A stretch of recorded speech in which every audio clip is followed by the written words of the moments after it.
안녕하세요. 저는 한국법제연구원 사회적 가치 법칙팀의 송영선입니다.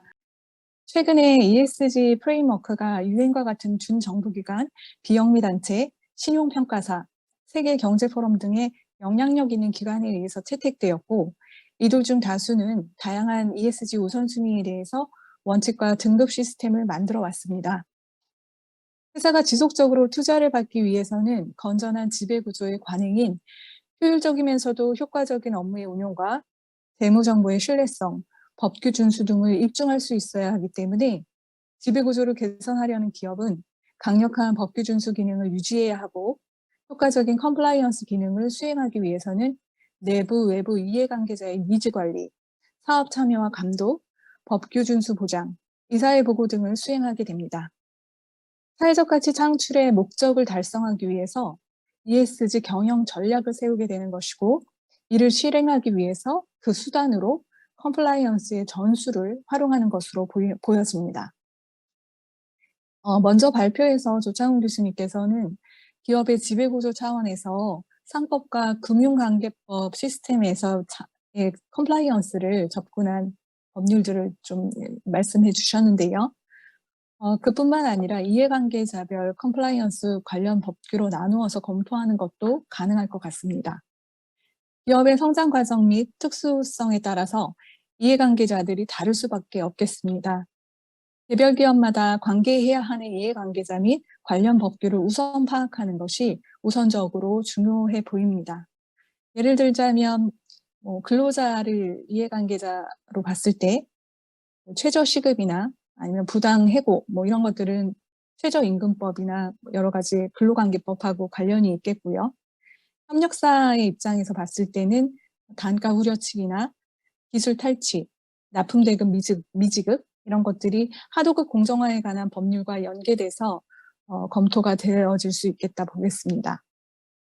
소비자의 입장에서는 소비자 안전 침해라든가 피해 보상이라든가 이런 것들이 소비자 기본법과 관련되어 있어 보이고, 그리고 또 지역사회의 입장에서 보았을 때는 지역사회 자연을 훼손한다든가 하는 내용들이 자연환경보전법과 이어질 수 있다고 보겠습니다. OECD 회원국들은 기업 지배 구조 규범을 제정해서 적용하고, 이를 상장 규정 등에 반영해서 의무적으로 준수하거나 채택 여부를 원칙은 준수, 미준수 시 사유 설명의 방식으로 공시하게끔 하고 있습니다. 우리나라는 2019년부터 자산총액 2조 원 이상 상장 법인은 기업 지배 구조 보고서를 의무 공시하고 있는데요. 그 차차 범위가 확대되어져서 2026년에는 상장 기업 전체에 대해서 공시가 의무화될 예정입니다. 올해 1월에 ESG 공시 의무를 담은 금융위원회의 기업 공시제도 종합 개선 방안과 이에 따른 후속 조치로 한국거래소의 ESG 정보 공개 가이던스 공개가 있었습니다. 가이던스는 정보 공개의 필요성, 보고서 작성과 공개 절차, 준수해야 할 원칙과 글로벌 표준 등으로 구성되어 있고, 상장사에 실질적인 도움이 되도록 사례와 함께 21개 지표 등이 권고 공개 지표를 수록하고 있습니다. 기업의 컴플라이언스 도입 여부도 곧 공개가 될 것으로 보여지는데요. 2025년까지 모든 상장사들이 ESG 공시를 하게 되었는데, 만약에 다만 그것은 경성규범은 아니고, 이 역시 준수를 원칙으로 미준수 시에는 사유를 설명하는 방식으로 보고서 작성을 하게 됩니다. ESG 관련 각종 지표들이 환경, 사회, 거버넌스 각각의 부분에서 엄청나게 많은데요. 중요한 것은 어디에 가중치를 두느냐, 바로 그 부분이 될 것 같은데, 산업별로, 규모별로 평가 가중치가 다 다르기 때문에 그렇게 볼 수 있겠습니다.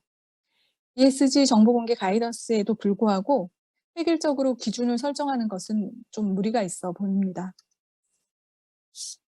ESG 워싱과 관련해서는 저는 그 미국의 그린워싱 소송 사례를 간략하게 몇 건 소개해 드리고자 합니다. 2008년 이후에 미국 연방거래위원회 FTC는 그린워싱 관련해서 규제를 활발히 하고 있습니다.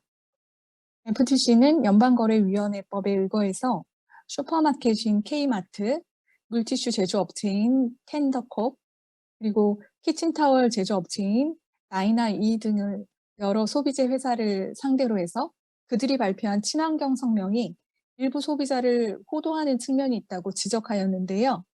특히 각 회사가 자사 제품을 생분해성이라고 소개한 것이 문제가 되었던 사례입니다.